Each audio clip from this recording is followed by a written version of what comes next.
So we were back at the training centre. The squad had a couple of days off. Have you noticed the fact that they've recharged their batteries now, ready for their game at Aberdeen on Friday night? Yeah, we had a good conversation about Dundee United and what happened. Not so much in the last 10 minutes, but what happened in the whole of the 90 minutes. And there are a lot of positives to come out of that match, and a lot of good things that were happening on the pitch. And we shouldn't be overshadowed by the fact that we've conceded 2 goals in the last 10-15 minutes and not got the victory we felt we deserved. But sometimes you get games like this. Sometimes when you feel that you've done enough to win, the opposition do something and you don't get those 3 points. Consequently, on the other hand, sometimes you're not doing particularly well in the game yourself, and you end up getting a point or 3 points when you possibly shouldn't. So it does even itself out over the season, and we've got to make sure that we go all the way this time. But we've been doing pretty well towards the end of games in scoring goals and holding on to wins and making sure that we get the 3 points. So it's a good lesson for us, and it just shows that any form of slip up can be crucial, and we have to make sure, which we normally do, that our concentration levels and discipline are very high.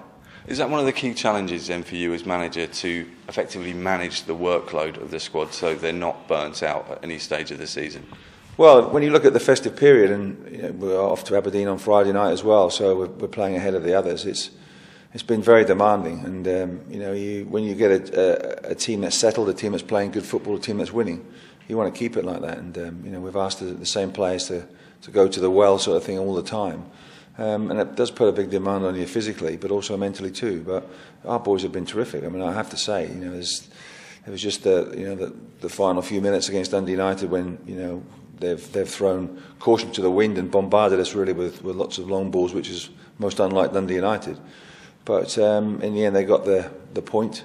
We didn't get the 3 points. But overall, our lads have been first class, absolutely have. And so you have to manage their workload. You have to really just keep them ticking over. There's not a lot of coaching. There's not a lot of training. There's not a lot of physical work that's involved with the squad. Perhaps the substitutes and the ones who aren't playing on the fringe, they get a bit of extra work. But basically, you're really tailoring, slowing things down and tailoring training to suit the demand on the games. So it's just about a bit of fun, keeping the sharpness, a lot of walking through things and explaining and set pieces and all these kind of things as well. So we do all the small things and do them quite well, which add up to the bigger picture. But the players have been absolutely brilliant, and they've looked after themselves really well too. Their fitness levels are high, and we want to maintain that for the latter part of the season. But Aberdeen on Friday night presents a good test and a good challenge for us, and we can take a lot of heart from the fact that we've played against a team on Sunday that have been receiving rave reviews. They've been talked about north and south of the border about the football that they're playing. But I thought we dominated them on Sunday, and it shows you that we've got a lot in our tank and a lot of good players ourselves. To what extent, Terry, do you feel Aberdeen at Pittodrie will prove to be one of our biggest examinations of the season, do you feel, overall? Well, when you look at Aberdeen, you'd say, well, not so much they're a stick-on to finish second. They'll be up there, and I think they will finish second to Celtic. They have an excellent squad, a good blend of youth and experience, a good blend of patience and pace. They've got experienced international players in their team as well, and allied with some good young players that are exciting to watch. So, and they play a good style of football. They can mix it up, effective football, good passing movements, all these kind of things. They're good on set plays. So they've got a good mixture there and an excellent squad. And if if the first 11 aren't doing well, then they can bring on good substitutes with experience as well. So they have an excellent group of players. So from our point of view, it is a good test for us.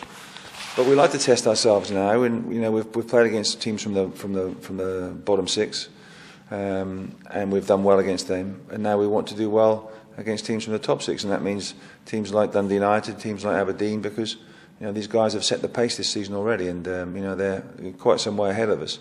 But we want to play catch up, and we want to pick up points, and there's no pressure on us going up to Pittodrie because Aberdeen's expected to win. I think we were something like 3 or 4 to 1 to win against Dundee United. Not that I'm a betting man, but we had high odds on a victory, so we nearly broke those odds and broke the bookie sort of thing with a fine performance, and we want to do exactly the same on Friday.